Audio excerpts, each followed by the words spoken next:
Hello, it's Lily here, Coach Lily, and here we are examining this vital topic, which is so key for our health and well-being, our happiness. And it's that when we're feeling stuck, can seem like an impairment to that. So the question is, are you feeling stuck? Are you feeling stuck with something? Is there something in your life that you're not getting traction on that you'd like something different to what's happening? It is such a human condition. Show me a human that doesn't have this issue going on with at least one aspect of their life or multiple aspects at a time. So I have shared with you my feeling stuck having chronic pain. That definitely is a big key one, and examining this question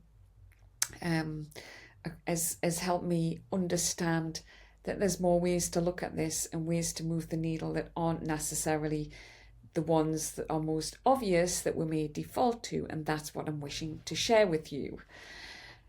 So the first question is, are you feeling stuck? Which part of your life or which aspect would you like some traction on? Is it health, wealth, relationship, career? So have a moment, jot that down. You can make a comment. You can share that. Let me know what you're feeling. What's the issue that you would like to get traction on that you keep defaulting to? Is it with friendships? Is it certain patterns like that in relationships? What is it? Is it health? Is it weight? Weight's a big one, trying all the diets and everything. I'll come back to that in a moment. So that's the next question is, what have you done to try and change the situation? So if it was something like extra weight, you may have tried exercise and diet and just plateaued or yo-yoed. So there's that. Or with health, you might have tried certain medications or lifestyles, your nutrition, your healthy living, yet things haven't changed. The third question I'd like to ask is, how do you feel about that? What do you feel about it? I know myself, when I was in a loop, it's not to say that chronic pain isn't part of my life, but when I was in a loop of why me, then I had feelings of frustration, anger, maybe it's been a bit of a victim to it. I was like frustrated anyway. There were negative kind of emotions attached to it as well, about deserving and frustration, basically, when you're trying to change things and doing what you can. And the fourth question is, what is your desired outcome? So if it was weight, you may want to lose some unhealthy fat, maybe it's around the middle, or just that feeling of bulkiness that's affecting mobility. It might be affecting your blood pressure, concerns for your heart, if the visceral fat. So if it's relationships that you're worried about destroying, or relationships ending that you want to treasure and grow, just anything. What is it? What's your desired outcome? What would you like? So that's the 4 questions. Just some comments on it. So we all have certain patterns. I'd like to share with you some thoughts on the shamanic approach, or some information. So shamanism believes we're more than the physical body, and these days, scientists are admitting that there is an energy field. So we know electricity is energy, it's invisible. There's energy with the body. We know about mitochondria and ATP producing energy for the body. But there's all this stuff about energy fields, meridians. This is all ancient knowledge. So we can become fatigued, we can lose energy if there's compromise and the usual systems don't work.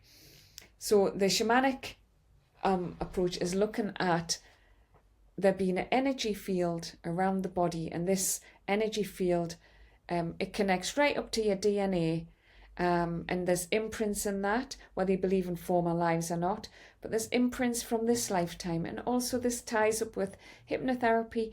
We get imprinted from experiences, from traumas, things that we can't remember that go in the subconscious. So in the energy field, directly around the body, you have in that energy field things relating to the body. The next level is your mental or your mind. And then you get into the third level, the furthest away from the body, is the soul. And I guess outside of that is spirit, where we're all connected. So whatever negative pattern or is running in your life, or that rinse repeat, is stuck in a loop in one of those areas, and you may be addressing it from that area. So if it's weight and you've diet, you've exercised, you eat all the right food, and you're not shifting, you may have to move into the mind, subconscious trauma, which could be released from hypnotherapy. And if that's not the situation, it may be something from soul. So it may need a soul retrieval. It may be something at that really deep, even ancestral level that we've come with genetically, or that we've taken on board. So I think that is the issue, is tracking and moving off piece, not going round the same loop, addressing it from the same perspective, but understanding that. So like answering these questions can give clues to how you're operating and thinking, and it can give clues to that you may need to move into a different track or modality. All of them have merits for healing, so it's not to disparage weight management through careful diet by eating the foods that are better for the body, that it's in harmony with the body, or the exercise as well. And it's the same with hypnotherapy, looking at that, but it's which modality is right for your issue. And this is obviously where we can get stuck, because we can get fixed with, it might be all that we've been offered, or all that we understand, or all we're prepared to look at, not realizing that it might be a soulful issue, it might be a subconscious one, emotional one. So it manifests physically, but it's emotional, or it's emotional, but maybe it's a soul issue. And that's something, like from my work with hypnotherapy, shamanism, and in the physical arena as a fitness instructor and personal trainer, and somebody who works with people with health conditions as a specialist health instructor, I'm starting to see that really, that we have to be really curious about what we when we're not getting answers, is to where we look next. Do we keep going around the same track? And I think that's the beautiful thing about having training experience in each of them. I realize that they're not separate, that we can blend them, and we can blend them for the best healing effects, and we can pick from them for the most appropriate one, but realizing that there may be multiple ways that an issue needs to be tackled from these different perspectives. So it's quite a long video, but I hope that explains. So I am developing this what would you call it, hybrid healing, pulling in whatever's necessary and tracking what it is. So we need to answer these questions and really seek the wisdom that's within. So for me, I would work fairly intuitively on that and draw on these different modalities that I have experience and training in, and apply them accordingly. And it may be more than one that's required to remove an issue, or to move the needle on being stuck. So of course, equally, I'm applying that to myself. And what we need to remember as well, and it's a lesson I've learned from this, is that we need compassion and understanding.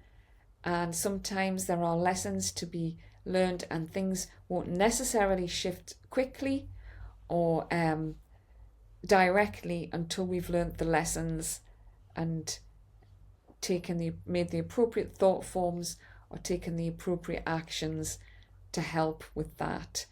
So don't beat yourself up. Take the word failure out and be compassionate.